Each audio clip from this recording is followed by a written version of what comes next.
The Conservatives have been trying to help the Liberals turn Canada into an energy superpower. We wouldn't have agreed on using emergency powers like the Prime Minister promised. I think that's going too far. You remember the emergency powers? They're the ones that took convoy truckers and threw them into jail and froze their bank accounts. The courts found it unconstitutional. Couldn't have agreed to that. But the Liberals claimed they needed superpowers to get pipelines built, so they brought in Bill C-5, Building Canada. And it got passed by this House of Commons. They knew full well they didn't need Bill C-5. They had all the powers already.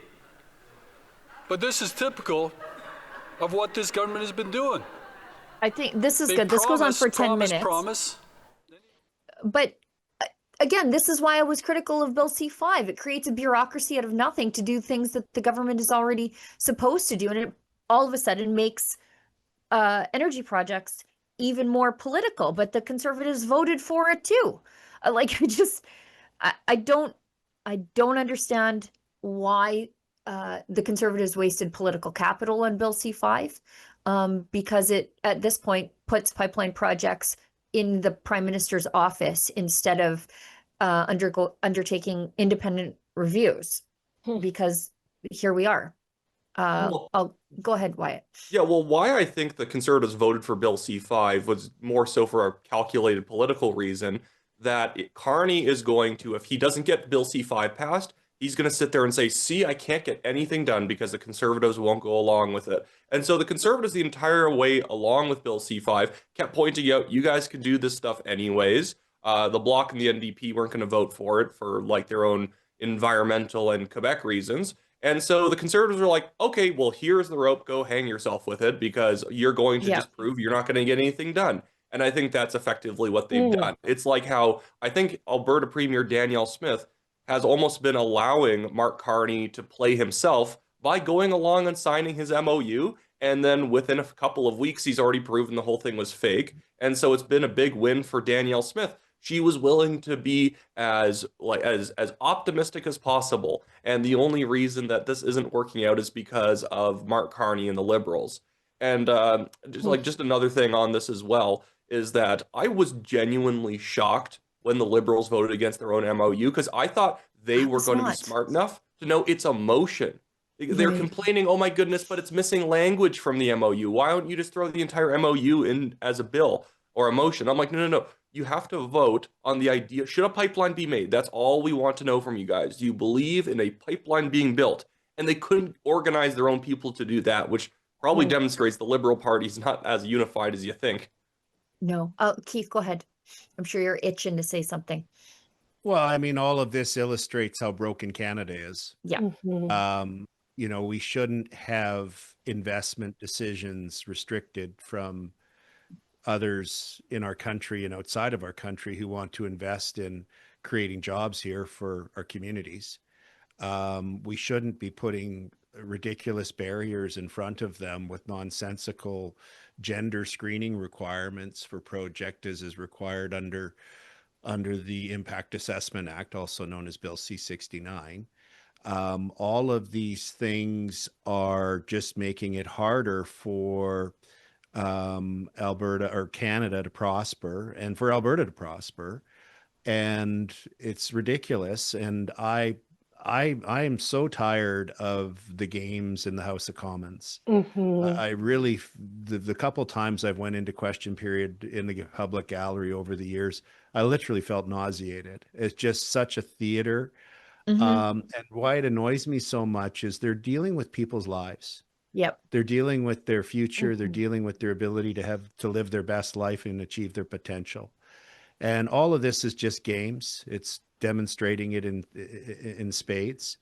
We need to understand that the Bloc Québécois comes out and mocks Alberta again yesterday and says all of our fossil fuels should be in the ground as they're receiving propane deliveries into their rural communities and heating their homes and they're running their businesses off of our natural gas and our fuel. So I think Canada is a failed experiment. I think we're too culturally divided province to province. And I think a more proper, sensible structure for this part of the planet Earth is for provinces to be countries. Well, From in your- the new, yeah, in the new country. language, in the new country, we're not going to do this kind of thing in our halls of government, Keith. So that Well, we the can thing look is, we'd have forward to. negotiating pull, right? It's just like with BC, with EB saying, you know, no pipeline, you cannot ship your goods through our province. And you've heard me say this before. Well, then fine. If we're an independent country, we can say no problem, sir. Right. We will turn off the pipeline, and Vancouver will be your airport shutting down. Your cars are not moving because you will be out of fuel in 4 days. And besides that, you've got $17 billion worth of goods, agricultural products, stuff from the orchards, fruits, wines, the metals, the forestry, the pulp and paper, that all, and the intermodal, the containers that come in from China and Asia, all have to come through Alberta. So if our goods can't go through your province, your region, then you're not coming through ours. Quebec, the same thing. They're doing all these things to harm Alberta. Well, we have no ability to negotiate with them. Ontario and Quebec don't care what we think, and why should they? There's nothing we can do to strengthen our position in our relationship with them. They can ignore us without consequence. That's why I believe Canada is a failed experiment. The structure's wrong. Everyone will be better off because there'll be an equalization of the balance of power to achieve fairness, force compromise, as between the regions, and the provinces should become countries. That's my view. Honestly, the most frustrating thing about all of this is that people in Quebec, people in Ontario, people in British Columbia literally approve of building pipelines. The thing is that everyone's basically being held hostage by their own provincial government, Right. not willing to do the things that they want. And that's the funny thing. It's almost like it's not even as much of a cultural difference. It's more of just a political, there's some provinces that are politically captured and there are some provinces that are not. Alberta, Saskatchewan are not politically captured. In British Columbia and Quebec, based on just the way that the electoral sort of system has shaken out. It's the same, voting system, but in terms of just the party setup and the issues that they can get voters to think are the most important when it comes to election time, they can basically say, I'm going to give you 2 out of the 10 things you want, and I'm going to prevent you from getting 8 of the other 10 things that you want, because I made the entire election about these 2 things that you maybe wanted, rather than those other things that you should probably also be focusing on. And I think there's just been, frankly, a very bad political education that's taken place in Canada, where people don't understand really how their own systems work. It goes almost to anti-Americanism. Because we're not American, that means we're good. It's like, okay, well, at the end of the day, you actually want a functioning country. But that's a rabbit hole to go down later. But tons of people just vote for whatever seems like the non-American option, even though we're not in the U.S. We've got a clip of Premier Smith, who still remains bizarrely optimistic. I think this clip is from before yesterday's vote on the MOU, and it is with the aforementioned Ryan Jesperson, where she, talks about how it was a successful months-long negotiation with the federal government, but then yesterday's vote in the House of Commons determined that to be untrue. Let's watch it. The notwithstanding clause on 2 separate occasions, technically 4 times within 3 weeks. And amid it all, you're smiling and shaking hands with and signing a document in partnership with Ottawa, and people are trying to wrap their minds around it. I mean, I think that qualifies as one of the wildest times in Alberta's history. You always have people who are going to agree with things that you do and people who are going to disagree. But I think people wanted us to work with the federal government. That was one of the mandates that I got after there was that historic change at the federal level. I think people were anticipating it was going to be a CPC government. There were some frustrations that it didn't happen. And that's what I think caused that independence sentiment to boil over. And that's what I told the Prime Minister. I said, I think that your predecessor created this movement, but you and I can end it if we come to an agreement to develop our resources, get rid of these bad laws, and get us back on a track again. Because I can tell you that when people are making money, creating jobs, opening up businesses, doing well, that solves a lot of problems. And so I was pretty pleased. It took a lot of months to work towards that, but I think that is going to be the overriding sentiment that people have if we do end up going to a vote. Okay, Interesting. I'm going to go to Keith first. Well, I appreciate her optimism. And I mean, there has been some, I think the most positive aspects of the MOU are the commitment for the federal government not to move forward with its unconstitutional emissions cap, which is a production cap. But it remains to be seen whether that gets followed through on. But the other is the commitment to not go ahead with the clean energy ridiculous requirements because they're extremist. And that was discouraging any power generators from investing the significant amount of money and time and regulatory compliance costs to build any power generation. And we've just had an announcement today that Capital Power here in Alberta is going to build some significant capacity to support some data centers. So there's some positive practical things flowing, but I see them as morsels to a starving person. And the reality is, I think the error that the Smith government made was they overplayed the MOU. They made it seem like Canada's fixed. But I do fundamentally, I still don't know where the premier's really at on all of this. I don't know whether she's actually a federalist and has aspirations outside of Alberta, or whether she's playing political 4D chess. I don't know. But what I do know is that in order for Albertans who still would like to remain in Canada, they're only going to make the decision to support independence if they're convinced that Canada is a failure, which means the premier has to, in my view, keep trying to make Canada work. And I think despite every effort that she makes and the intelligence and skill that she brings to it, and there's great intelligence and skill there to apply, it's going to fail. Because as I've mentioned before, the structure makes no sense. It makes sense for Ottawa and Quebec and Ontario to continue to exploit Alberta. And then we have all these other provinces that are so dependent on our equalization payments.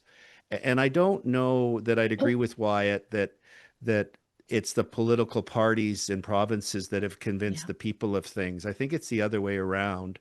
And in Quebec in particular, they have this cultural aversion where they do not want fossil fuels produced. They have, I don't know the number, but it's a massive amount of natural gas under the ground in their own province. Yep. And there's no natural gas wells, right? And that's been a decision of the people. And was it influenced by some political party historically that caused them to hold that view that they don't want fossil fuels?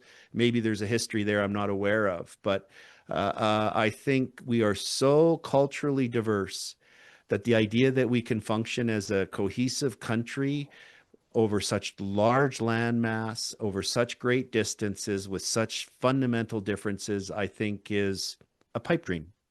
Well, here's the thing, though. I'd compare those who oppose pipelines and just oil and gas development in general to prohibitionists back in the 1910s.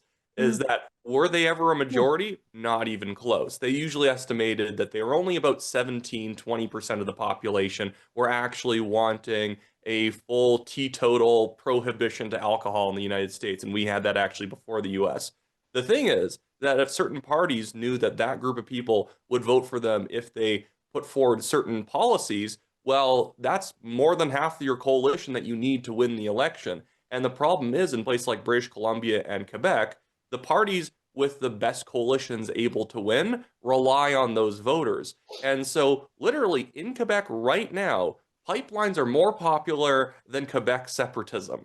And so what you have is that people who want to block pipelines are the easier group of people to work for in order to get into government. And also the separatists, ironically, overlap a lot with the with the, I guess, the oil and gas prohibitionists in Quebec. Same thing in British Columbia. The NDP rely on a lot of their votes coming from people who are frankly in, fabulously wealthy areas of Vancouver, who think that groceries come from the grocery store and that, food just appears on the shelf. And so the thing is that they have to kind of cater to a certain type of voter who's like that. And now I think that really what we need is just a new coalition that rejects those sorts of ideas. But regardless, going back to Danielle Smith, because I don't want to go too down the rabbit hole on that one, and that was my fault. But Danielle Smith, I think she is being performatively naive when it comes to Mark Carney and the I hope MOU. you're right. She's actually is kind of playing 4D chess, because if she hesitates even for a second and it puts out any amount of skepticism, the media and the Liberals will see that's why the pipeline's not being built. Danielle Smith didn't believe in Tinkerbell enough, so she died. And so what she could now do, by having been so open, been so willing to accept that Mark Carney's serious, if a spring election happens or a summer election happens, and I think it's actually fairly likely we'll have a federal election in 2026, like the week before the election, she can pull the rug out from under Carney saying, he's a liar. He said he was going to make a pipeline. He's not making it. I can't work with this guy. And then just end it right there. And the thing is that Mark Carney's actually kind of built himself a little bit of a house of cards here on multiple issue fronts, where he's promised so much and he's just delivering absolutely nothing. Trade deal with the United States. He's going to bring us back to fiscal responsibility. Oh, yeah. He's going to build a pipeline. He's going to go away from the progressive radicalism of the Trudeau government, and literally down the list, it's all complete nonsense. And by Danielle Smith, she's almost baiting Carney into making the biggest mistake of his government so far. She's lib-baiting them, is what she's doing. It's daring them to be duplicitous because she knows they will be. It's actually brilliant. That makes me look forward, really, really look forward to the next federal election. Wyatt, thanks. Yeah, I am the hyper optimist, and then Keith is the pragmatic pessimist here. It's the balance that you need on every panel. I was in the room when, well, not in the room, but adjacent when they signed the MOU. And I'm telling you, and I hope you're right, Wyatt, that she is being naive, performatively naive, because I heard a very sincere, very loud yee-haw out of the premier when she signed that thing. And I was like, why is she so excited? I read this and I don't see what she's so excited about. She giddy up them because maybe she's did. onto something that we didn't know about. Maybe, yeah, they made a big deal of that signing, just like Trump did with the executive orders. That's Carney's new thing, is like to sign a document and make it big and fancy. Look here, Sharpies and everything. Did I just see Sharpies? Yeah. Yeah. Oh, he's taken from the Trump playbook. That's what they're doing. Yeah. Fair made enough. A big deal of it. So, this is going to get interesting. I continue to believe in Danielle Smith being an absolute weapon, and she's just gaming him. You know what? I've got all kinds of time to cut her all kinds of slack, and I hope that Wyatt is right.